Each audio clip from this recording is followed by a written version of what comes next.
ప్రభుని ఈ ఉదయం మనం ఆరాధించక మునుపు దేవుడు మనకు ఒక నూతనమైన నెలనిచ్చారు. ఆ నెలలో ప్రవేశించడానికి కృపనిచ్చారు. ఈరోజు నేను మందిరానికి వస్తూ ఉంటే జస్ట్ మా లైన్లో ఇట్లా టర్న్ తీసుకుంటాం. మనం ఆ లైన్ చివర ఒక వ్యక్తి ఆయన నిన్న రాత్రి మరణించాడు. He died yesterday night. So ఆయన ఫ్యూనరల్కి ప్రిపేర్ చేస్తూ ఉన్నారు. దేవుడు మనం ఏదో గొప్పవాళ్ళం అని కాదు, కానీ ఆయన కృపను బట్టి మనల్ని సజీవులుగా ఉంచాడు. Every breath that we take, మనం తీసుకునే ప్రతి ఊపిరికి దేవుని యొక్క కృపే. It's the grace of God. So మనం సజీవంగా ఉన్నాము అంటే దేవునికి మన పట్ల ప్రణాళిక ఉంది. ఇంకా దేవుడు ఆ ప్రణాళికను మన జీవితంలో ముగించలేదు. God's plans are still alive in our life. దేవుడు మన పట్ల కలిగి ఉన్న ఉద్దేశములు ఇంకా నెరవేర్చబడాల్సినవి ఉన్నాయి. హల్లెలూయా. సో అందుకే దేవుడు ఈ రోజున మనల్ని మందిరానికి తీసుకొచ్చాడు. చాలామంది చాలా స్థలాల్లో ఈ రోజున ఉంటారు, కానీ హాలిడే అని మనమైతే జీవం కలిగిన దేవుని సన్నిధిలో మనం నిలబడి ఉన్నాం. Hallelujah. The place where God visits, దేవుడు దర్శించే స్థలం ఇది. దేవుడు మాట్లాడే స్థలం ఇది. దేవుడు మనల్ని అభిషేకించే స్థలం ఇది. దేవుడు మనల్ని మన భవిష్యత్తు కోసం సిద్ధపరిచే స్థలం ఇది. ఆయన నోటి నుండి వచ్చి ఒక్క మాట చాలు మన జీవితాన్ని ప్రభావితం చేయటానికి, మన జీవితాన్ని ఆయన ఇంకొక మన జీవితాన్ని ముందుకు తీసుకెళ్ళటానికి. One word is enough to change our life. ఈ కీర్తన ప్రధాన గాయకుడు రాశాడు. ఈ కీర్తనలో కొన్ని ప్రాముఖ్యమైన సంగతులను నేను మీకు జ్ఞాపకం చేస్తాను. 66వ కీర్తన. ఈ కీర్తనకారుడు తన అనుభవాన్ని, తన ఎక్స్పీరియన్స్ని చాలా చాలా బ్యూటిఫుల్గా వర్ణిస్తూ ఉన్నాడు. ఆయన ఏ పరిస్థితులు గుండా ట్రావెల్ చేశాడో వాటిని కీర్తనలో రాశాడు. 5వ వచనంలో ఇట్లా అంటున్నాడు, దేవుని ఆశ్చర్య కార్యములను చూడరండి చూడరండి నరులేడల ఆయన జరిగించు కార్యములను చూడగా ఆయన భీకరుడై ఉన్నాడు. ఆయన సముద్రమును ఎండిన భూమిగా చేసెను. అంటే ఇతను సముద్రము గుండా వెళ్ళినవాడు. He went through sea. సముద్రము అంటే చాలా బలమైన అనుభవం. అది చాలా పవర్ఫుల్ ఎక్స్పీరియన్స్. సముద్రము అంటే మన తలకు మించిన సమస్యలు, వాటిని సాల్వ్ చేయడానికి మన శక్తి చాలదు. వాటిని పరిష్కరించడం మానవ శక్తికి, మేధస్సుకు అందదు. సముద్రము, దే ఆర్ లైక్ సీ. తర్వాత వచనంలో ఇట్లా అంటాడు, 11వ వచనం చదువుదాం. నీవు బందీ గృహంలో మమ్మల్ని ఉంచి. He went through prisons. బందీగా ఉన్నాడు అంటే చెరలో ఉన్నాడు. చాలా ప్రయత్నం చేశాడు, కానీ దాంట్లో నుంచి, ఆ చెరలో నుంచి, ఆ ప్రిజన్లో నుంచి బయటికి రాలేకపోయాడు. Some prisons are seen, some are unseen, some are visible, some are invisible. కొన్ని చెరలు కనబడవు, కానీ అవి ఉంటాయి. ఇన్విజిబుల్ రెల్మ్లో పట్టబడి ఉంటారు. ముందుకు వెళ్ళలేని పరిస్థితి. ఆ కాడి ఎంత భారంగా ఉంటుందంటే మనల్ని ఎటు కదలలేకుండా చేసేది ఆ బందీ గృహము. వాగ్దానం లేక కాదు. యోసేపుకు వాగ్దానం ఉంది, కానీ బందీ గృహంలో ఉన్నాడు. యోసేపుకు దర్శనం ఉంది, దేవుని యొక్క వాక్యం ఉంది, కానీ బందీ గృహంలో ఉన్నాడు. వాక్యము రాజుల ఎదుటను అన్యజనుల ఎదుటను నీవు నా సాధనముగా ఉంటావని పౌలుకు వాక్యం ప్రకటించాడు, వాగ్దానం ఇచ్చాడు దేవుడు. కానీ ఎఫెసీ పట్టణములో అతను బందీ గృహంలో ఉన్నాడు. That's an experience. మనం అన్ని సైడ్స్ నుంచి లాక్ అయిపోయిన పరిస్థితిని ఏమంటామంటే బందీ గృహము అంటాం. నీ బ్రతుకు దినములలోనూ ఫిలిస్తీయులకు వ్యతిరేకముగా నీవు యుద్ధము చేస్తావని సంసోన్తో అన్నాడు, కానీ అభిషేకించబడిన వాడు బందీ గృహంలో ఉన్నాడు. తిరగలి విసురుతున్నాడు అక్కడ. He has a promise, he has a prophecy, he has anointing, కానీ బందీ గృహంలో ఉన్నాడు. ఇంకా ఈ కీర్తనలో ఇంకొక మాట చూడండి, 12వ వచనము. నరులు మా నెత్తి మీదకి ఎక్కునట్లు చేస్తూ. నరులు నెత్తి మీదకి ఎక్కడం అంటే తలనొప్పిగా మారిపోయారు. They became a headache. నెత్తి మీదకి ఎక్కినట్లుగా చేసితివి.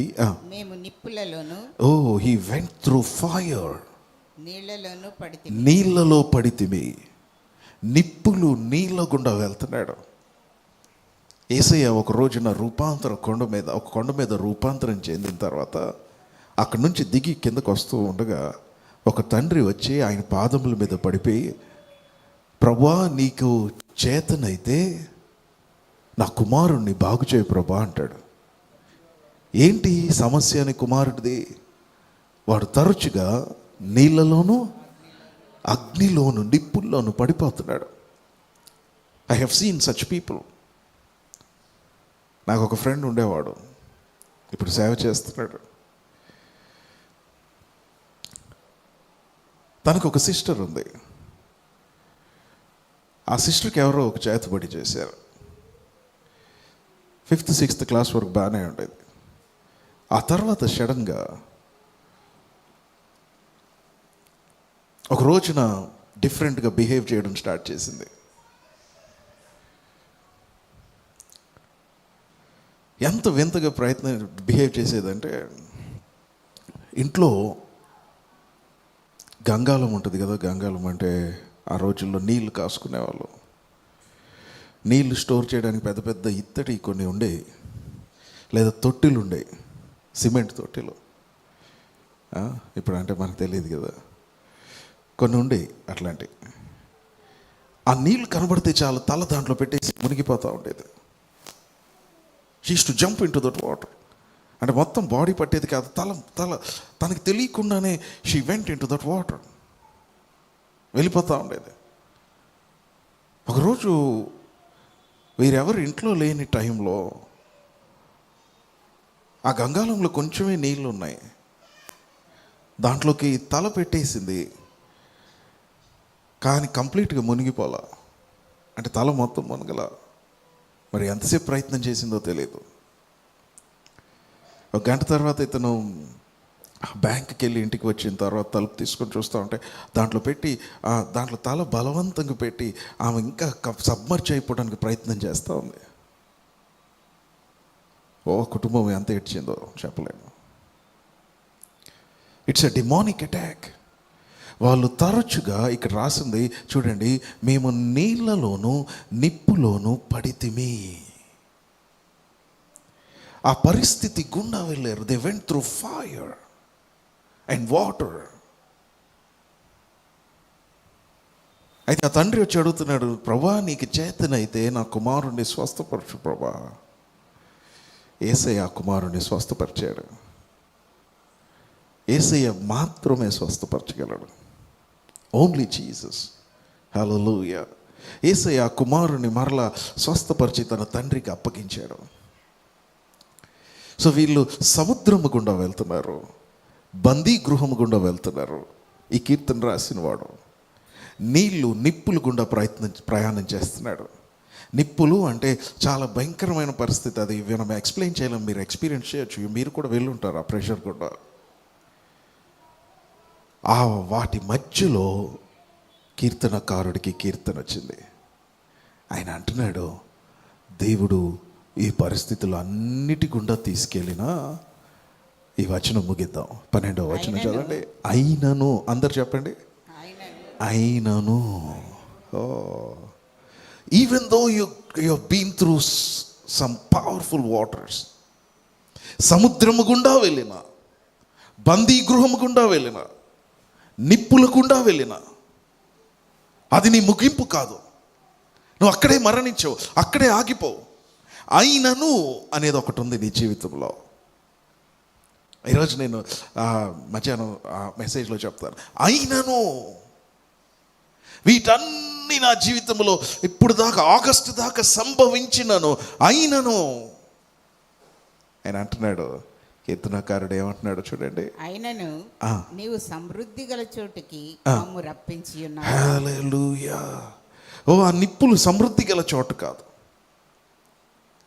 ఆ సముద్రము సమృద్ధి గల చోట కాదు.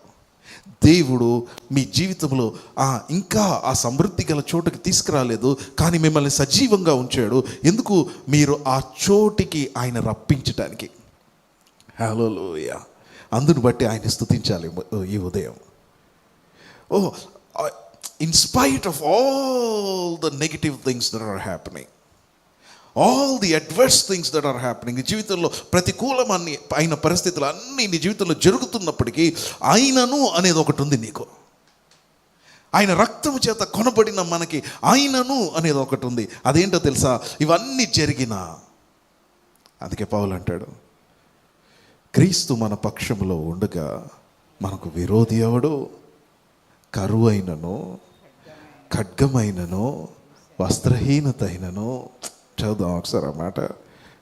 ఎంత బాగుంటుందో. రోమీయులకు రాసిన పత్రిక 8వ అధ్యాయము, Romans chapter 8.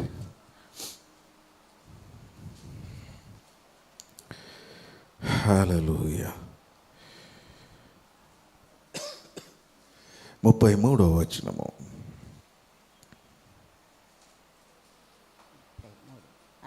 దేవుని చేత ఏర్పరచబడిన వారి మీద, దేవుని చేత ఏర్పరచబడిన వారి మీద నేరం మోపవాడెవడు? నేరము ఎవడు మోపగలడు? నీతిమంతులుగా తీర్చువాడు దేవుడే. శిక్ష విధించువాడెవడు? చనిపోయిన క్రీస్తు యేసే. అంతేకాదు మృతులలో నుండి లేచిన వాడును, దేవుని కుడి పార్శ్వమున ఉన్నవాడును, మన కొరకు విజ్ఞాపనం కూడా చేయవాడును ఆయనే. క్రీస్తు ప్రేమ నుండి, యేసయ్య ప్రేమ నుండి మనల్ని ఎడబాపు వాడెవడు? మనల్ని సపరేట్ చేయగలిగిన వాడెవరు? శ్రమ అయినను, ఈ సముద్రమా, ఈ నిప్పులా, ఈ యొక్క బందీ గృహమా, ఆయన నుంచి మనల్ని ఎవరు వేరు చేయగలరు?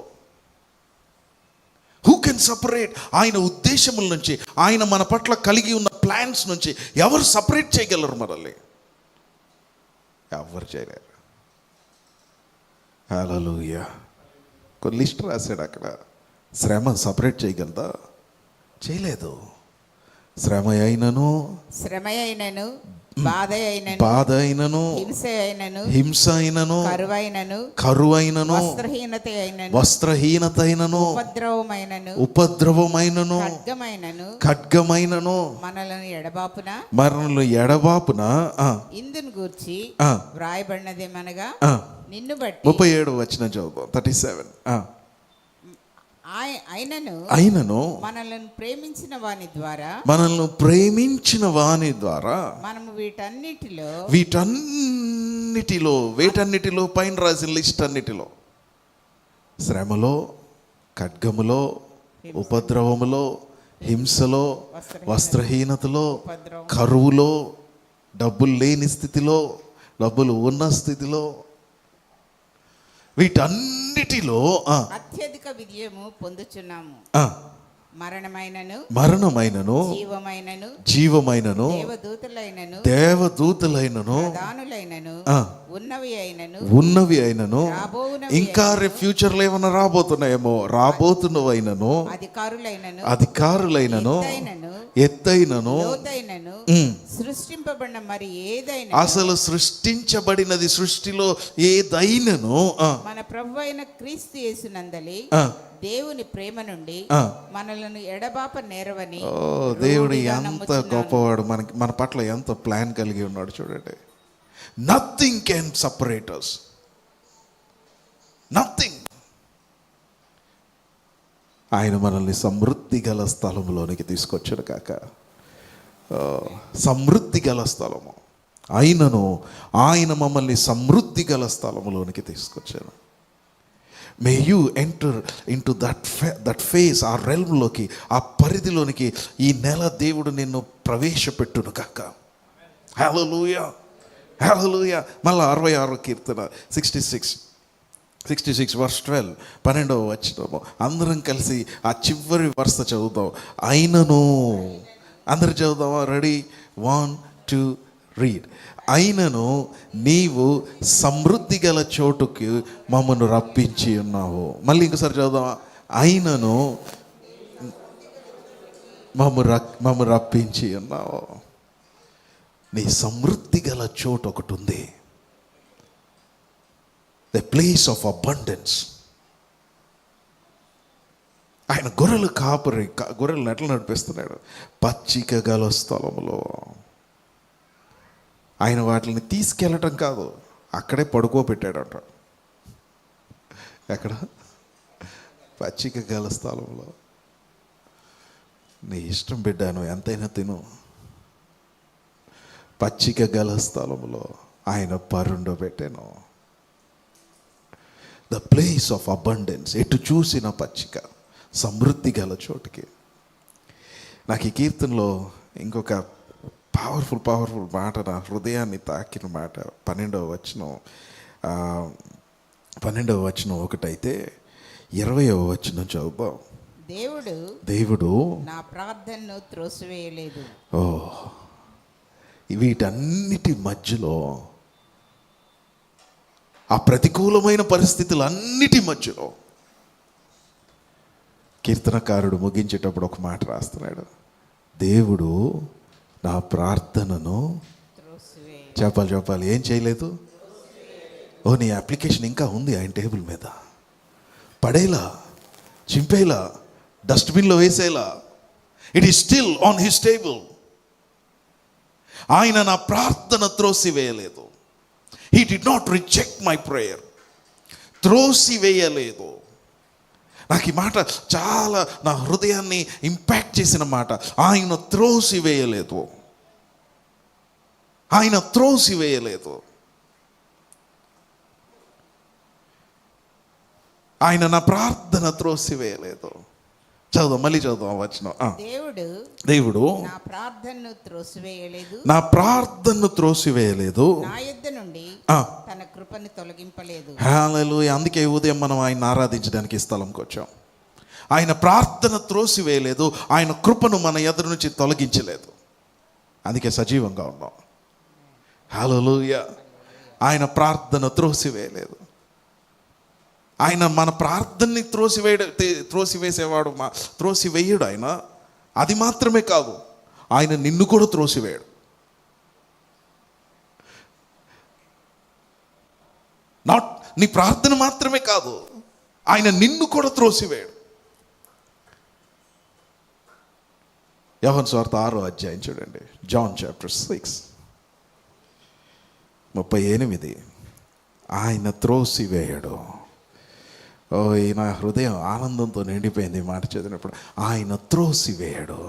అందరు నాతో పాటు చెప్పండి, ఆయన నా ప్రార్థన త్రోసివేయలేదు. 6:38 చేద్దాం.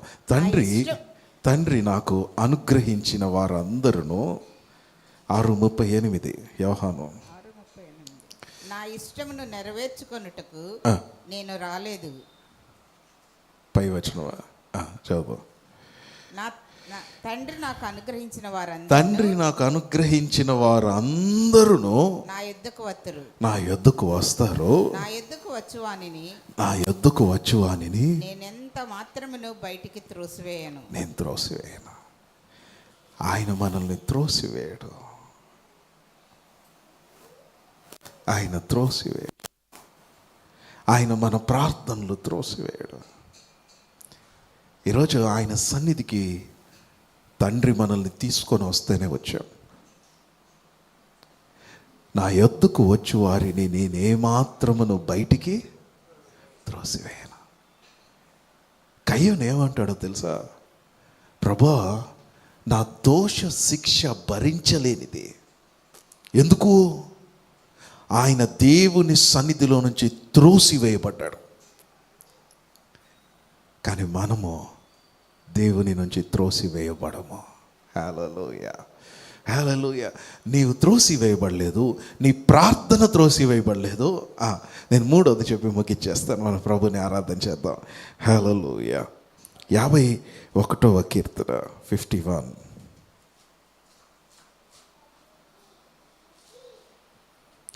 11 చదవండి. 11.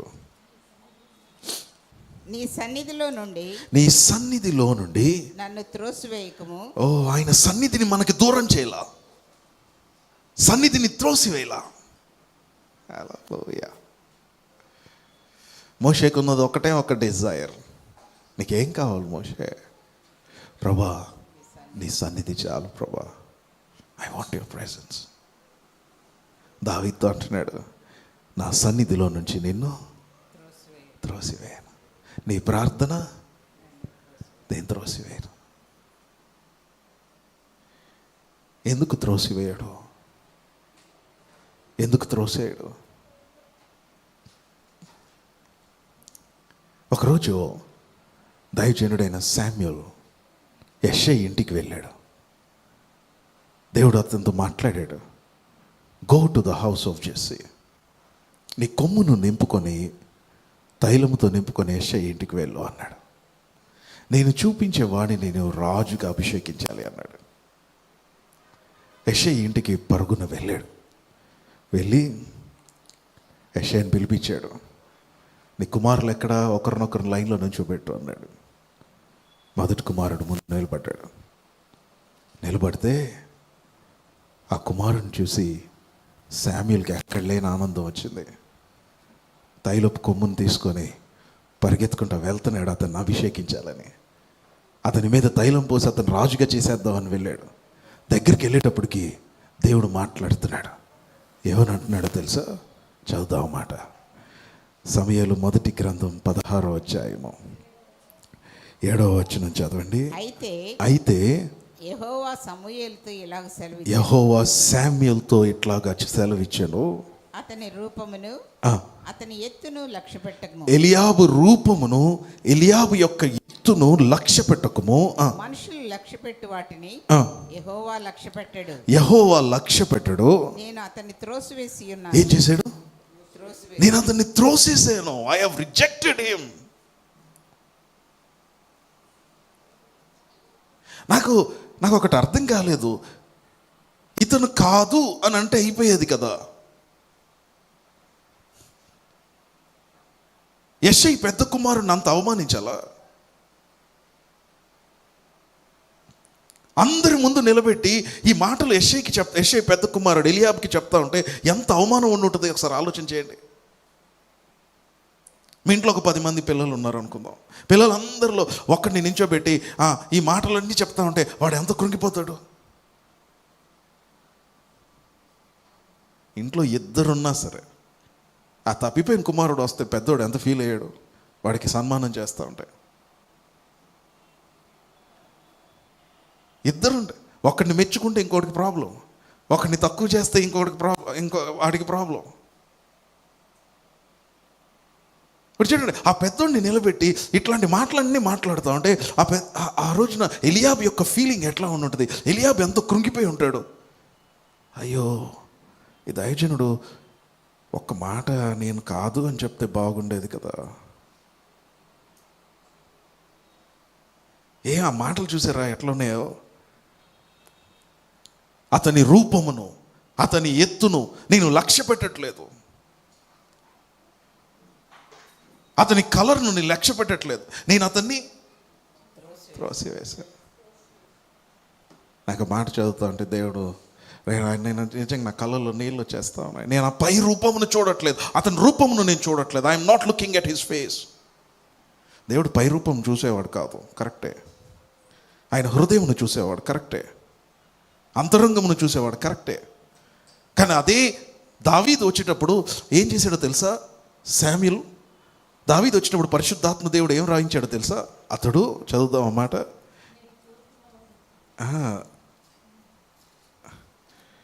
నేను కోరుకున్నవాడు అతనే కాదంటలేదు.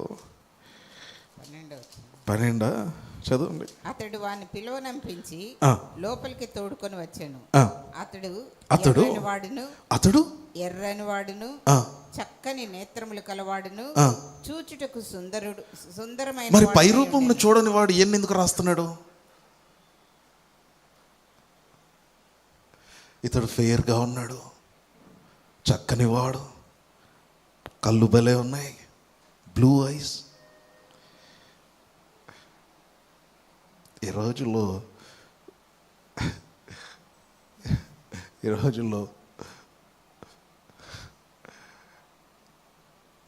ఆడపిల్లలకి డిఫరెంట్ ప్రేయర్ రిక్వెస్ట్లు ఉన్నాయి. పెళ్లి చేసుకునేవాడు ఎట్లా ఉండాలమ్మా అన్న? కనీసం బ్లూ ఐస్ ఉండాలమ్మా. ఏ ఐస్? బ్లూ కాకపోయినా కొంచెం గ్రీన్గా ఉన్నా పర్వాలేదమ్మా, కొంచెం గడ్డం ఉండాలమ్మా. సిస్టర్ నేను మా దగ్గర వాక్యం చెప్పిన తర్వాత ప్రేయర్ లిస్ట్ ఇచ్చింది నాకు. నీ దర్శనం ఏంటో రాయమ్మా అంటే, ఆ బ్లూ ఐస్ గలవాడిని ఎక్కడి నుంచి తీసుకురావాలో.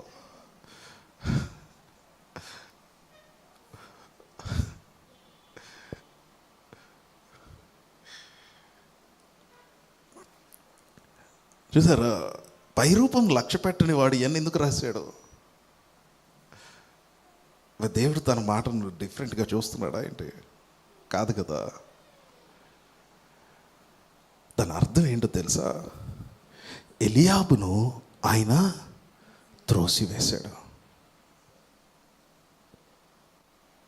నేను దాని లోతైన అర్థం చెప్పి మనం ప్రభుని ఆరాధన చేద్దాం. ఎందుకు ఇంత చెప్పాల్సిన అవసరం లేదు.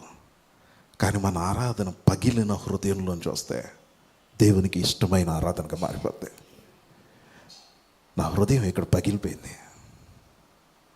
ఎలియాబుని చూసి ఆయన త్రోసివేశాడు. ఎలియాబు ఇంట్లో పెద్ద కుమారుడు. దేవుడు మనల్ని ఎందుకు త్రోసివేయడు తెలుసా? మన ప్రార్థనను ఎందుకు త్రోసివేయడు? 66వ కీర్తన చివరి వచనంలో అంటున్నాడు, ఆయన మన ప్రార్థనను త్రోసివేయడు. 51వ కీర్తనలో అంటున్నాడు, ఆయన మనలను త్రోసివేయడు. ఆయన ఎందుకు మనల్ని త్రోసివేయడు? ఎందుకు అంటే ఆయన ఒకరోజు యేసయ్యను సిలువ మీద త్రోసేసాడు. ఎలియాబు వంటి పెద్ద కుమారుడు ఆయన. ఎలియాబును అందరి ఎదుట అవమానమునకు అప్పగించేశాడు, త్రోసివేశాడు. ఆయన సిలువలో కేక వేస్తున్నాడు. ఎలియాబు ఏమని అంటున్నాడు? పెద్ద కుమారుడైన యేసయ్య ఏమని తండ్రికి ఉన్న పెద్ద కుమారుడు కేక వేస్తా అంటున్నాడు, నా తండ్రి నన్నేలా, నా దేవా నా చెయ్యి నీవేలా అంటే దాని అర్థం ఇంగ్లీష్లో భలే ఉంటుంది, why have you rejected me, rejected, forsaken me. అంటే దేవుడు ఏం చేశాడంటే యేసయ్య చెయ్యి ఇస్తా ఉంటే అక్కడ ఆ రోజున సిలువలో ఇట్లా త్రోసేసాడు. ఎలియాబును త్రోసివేసినట్లుగా. ఎందుకు ఎలియాబును త్రోసేసాడు? ఎందుకంటే చిన్నోడి మీదకి అభిషేకం రావాలని, చిన్నోడి మీదకి ఆ రాజరికము, ఆ తైలము రావాలని.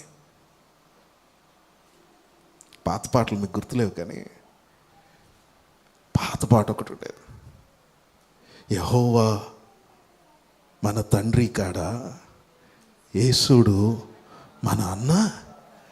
అన్నను ఎందుకు త్రోసేసాడో తెలుసా? నీవు ఇంకెప్పుడు జీవితంలో త్రోసి వేయబడకుండా ఉండటానికి. హల్లెలూయా, హల్లెలూయా.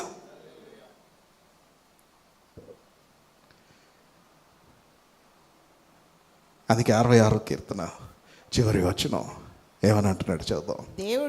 దేవుడు నా ప్రార్థనను త్రోసివేయలేదు. ఆయన ప్రార్థనను త్రోసివేయడు, ఆయన మనల్ని కూడా త్రోసివేయడు. ఆయన సిలువలో మన చేయిని పట్టుకున్నాడు, మనల్ని ఇంకా ఎన్నడూ త్రోసివేయడు. యేసయ్య మొర పెడుతున్నాడు, తండ్రి. ఎలియాబు ఆ రోజు ఎంత ఏడ్చుంటాడో, యేసయ్య సిలువ మీద ఎంత ఏడ్చాడో ఎలియాబు జీవితంలో కనబడితే. ఆయన మౌనముగా ఉండెను. యేసయ్య భయంకరంగా ఏడ్చుంటాడు. అందరూ విడిచిపెట్టారు, తండ్రి అయిన దేవుడు విడిచిపెట్టేశాడు. ఈరోజు గొప్ప ఆదరణకరమైన విషయం ఏంటో తెలుసా? నువ్వు నిప్పు గుండా వెళ్ళినా, ఆ కీర్తనలో అంటున్నాడు, నీవు నీళ్ళ గుండా వెళ్ళినా, నీవు బందీ గృహము గుండా వెళ్ళినా, నీవు సముద్రము గుండా వెళ్ళినా, ఆయన నిన్ను చెప్పాలి ఆయన నిన్ను త్రోసివేయడు. ఆయన నన్ను త్రోసివేయడు. ఆ త్రోసివేయని దేవునికి మన హృదయంలో నుంచి మనం ఆయన ఆరాధన చేద్దామా? Shall we worship him? Shall we worship him? మనం ఆరాధిస్తూ ఉండగా ఆయన మన స్తుతుల మీద ఆసీనుడు అవుతాడు. మన స్తుతులే ఒక సింహాసనం. ఆయన మన స్తుతుల మీద ఆసీనుడు అవుతాడు. అంత మాత్రమే కాదు, ఆరాధనలో దేవుని యొక్క మహిమ ఈ స్థలంలోకి దిగి వచ్చింది. The glory will come down. ఆయన మహిమ ఏ స్థలంలో ఉంటుందో ఆ స్థలంలో గాడ్ విల్ డూ మిరకిల్స్. దేవుడు అద్భుతములు చేస్తాడు. ఇవన్నీ నీ స్తుతితో కనెక్ట్ అయి ఉంటాయి. వారు అర్ధరాత్రి వేళ ఆయన స్తుతిస్తూ ఉంటే గాయములతో నిండిపోయి ఉన్నారు, కానీ దేవుని మహిమ స్థలంలోకి దిగొచ్చింది. గాయములు చేసిన వారు గాయములు కడుతున్నారు. అక్కడ వారి సంఖ్యలు ఊడిపోయినాయి. అంటే మిరకిల్స్ ఆర్ హ్యాపెనింగ్. ఈ మధ్యాహ్నం ఆయన స్తుతిస్తూ ఉండగా, నీ శరీరంలో నీకు సంబంధించిన వారు ఎవరైనా అనారోగ్యంగా ఉన్నారు, దేవుడు వారిని ఆయన మహిమ చేత తాకును గాక. ఈ మధ్యాహ్నం మే గాడ్ టచ్ దెమ్. దేవుడు నిన్ను కూడా తాకుతాడు. ఆయన మహిమ ఉండే స్థలం ఇది. The place where the glory of God will come down when we worship. హల్లెలూయా. పాత నిబంధనలో 5 బలులు ఉన్నాయి కదా, 5 బలులు ఉన్నాయి లేవియాకాండంలో. 5 బలుల్లో 4 బలులు రక్తముతో కూడినవి, విత్ బ్లడ్. సో ఇప్పుడు ఆ బలి పశువుని తీసుకొచ్చి పాత నిబంధనలు ఏం చేసేవారంటే, బలిపీఠం మీద పెట్టి దాన్ని పదునైన కత్తితో, చాలా షార్ప్ నైఫ్స్ ఉండేవి వాళ్ళ దగ్గర, పదునైన కత్తితో ఇక్కడ ఒక వెయిన్ ఉంటుంది, ఆ వెయిన్ని కట్ చేసేవాళ్ళు. మొత్తం యానిమల్ని కాదు, ఫస్ట్ ఈ వెయిన్ని కట్ చేస్తే బాడీలో ఉన్న బ్లడ్ అంతా ఈ మెయిన్ వెయిన్లో నుంచి బయటకు వచ్చేసేది. ఇప్పుడు కూడా అట్లాగే కదా చేసేది, అంతేనా? ఇవాళ ఏమైనా కట్ అయినాయా?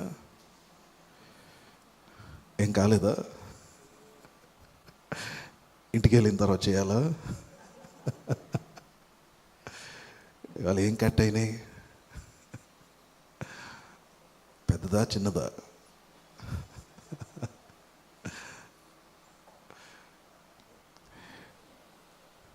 అవన్నీ యేసయ్య యొక్క పిక్చర్ అన్నమాట పాత నిబంధన గ్రంథంలో. సో పాత నిబంధనలో మీరు చూస్తే ఏ బలి పశువుని కూడా జస్ట్ ఆ బలిపీఠం మీదకి తీసుకొచ్చి ఆ వెయిన్ని షార్ప్ నైఫ్తో కట్ చేసేవాళ్ళు. కట్ చేయగానే బ్లడ్ అంతా బయటకు వచ్చేసేది, అది చనిపోయేది. కానీ కొత్త నిబంధనకు వచ్చేటప్పటికి యేసయ్య వాటన్నిటి యొక్క నిజస్వరూపమైన. పాత నిబంధనలో ఏ బలి పశువుని కూడా టార్చర్ గుండా తీసుకెళ్ళి చంపేవాళ్ళు కాదు, టార్చర్ చేసి చంపలా. కానీ కొత్త నిబంధనలో యేసయ్య మరణించడం మాత్రమే కాదు, ఆయన ఎట్లా చంపారో తెలుసా? టార్చర్ చేసి చంపారు. అందుకే యెషయా ఏమని రాస్తాడో తెలుసా? ఆయన పొందిన దెబ్బల చేత మీకు స్వస్థత. ఈ మధ్యాహ్నం ఆయన ఆరాధిస్తూ ఉండగా మీ శరీరంలో ఏదైనా అనారోగ్యం ఉందేమో, ఆయన మీ కొరకు ఊరికే అట్లా వచ్చి సిలువలో కళ్ళు మూసుకొని చనిపోలా, టార్చర్ చేయబడి చంపాడు. భయంకరంగా టార్చర్ చేసి ఒళ్ళంత గాయం. అసలు ఆయన్ని చూస్తే ఆయన మొహాన్ని కూడా గుర్తుపట్టలేము. పై రూపమును లక్ష్య పెట్టలేనంతగా మారిపోయింది. His face is disfigured. ఎందుకు? వాటిల్లో నుంచి నీకు స్వస్థత వచ్చింది. ఆ వధించబడిన గొర్రెపిల్లను ఆరాధిస్తూ ఉండగా దేవుడు ఒక గొప్ప విడుదల, స్వస్థత మీ శరీరంలో కలిగించును గాక. In worship that will happen. ఆరాధనలో అది జరిగింది. It will happen in the worship. ప్రభుని స్తుతిద్దాం, ప్రభుని ఆరాధిద్దాం. ఏ అనారోగ్యం ఆయన ఎదుట నిలబడలేదు. నథింగ్. ఆయన మనల్ని త్రోసివేయలేదు. ఈ వారం అంతా ఈ మాట మీ మైండ్లో రింగ్ అవుతూ ఉంటారు. ఆయన త్రోసివేయలేదు. హల్లెలూయా.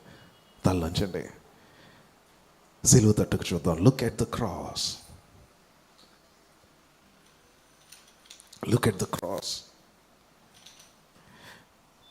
పాత నిబంధనలో టార్చర్ లేకుండా బలి పశువుని అర్పించేసేవాళ్ళు. కానీ కొత్త నిబంధనలో ఆయన చెల్లించాల్సిన వేల కంటే ఎక్కువ చెల్లించాడు. మోర్ ప్రైజ్, ఎక్కువ వేలను చెల్లించాడు. హై ప్రైజ్, నీ విలువ కంటే వెల ఎక్కువ. చెల్లించబడిన వెల ఎక్కువ, ప్రైజ్ ఎక్కువ. రక్తముతో కొనబడిన వారు ఆయన కొరకు రాజ్యముగాను యాజక సమూహముగాను ఉండుటకు ఆయన వెలలేని రక్తముతో మనం కొనబడిన వారు, విలువైన రక్తముతో కొనబడిన వారు. హల్లెలూయా. ఈ రోజున ఆ దేవుణ్ణి ఆరాధించడానికి వచ్చాము. 2025 సంవత్సరాల క్రితము పెద్ద కుమారుడిని త్రోసివేశాడు, విడిచిపెట్టేశాడు ఆయన చేయిని. మనల్ని త్రోసివేయడు. కీర్తనకారుడు అంటున్నాడు, ఆయన నన్ను త్రోసివేయడు, నా ప్రార్థనను త్రోసివేయడు, ఆయన సన్నిధిని నా యొద్ద నుండి ఆయన దూరం చేయడు, ఆయన సన్నిధిలో నుంచి నన్ను త్రోసివేయడు. హల్లెలూయా. అది లేచి నిలబడదాం. And let's worship him. ఒక కొత్త నెల ఇచ్చాడు ప్రభు మనకి. A new month, new promise, everything కొత్త న్యూ థింగ్. ఏదైనా మన జీవితంలో స్టార్ట్ అయింది, ఒక న్యూ డే స్టార్ట్ అయిందంటే ఒక నూతనమైన నిరీక్షణ దేవుడు మనకి ఇస్తున్నాడు. New hope, new. హల్లెలూయా.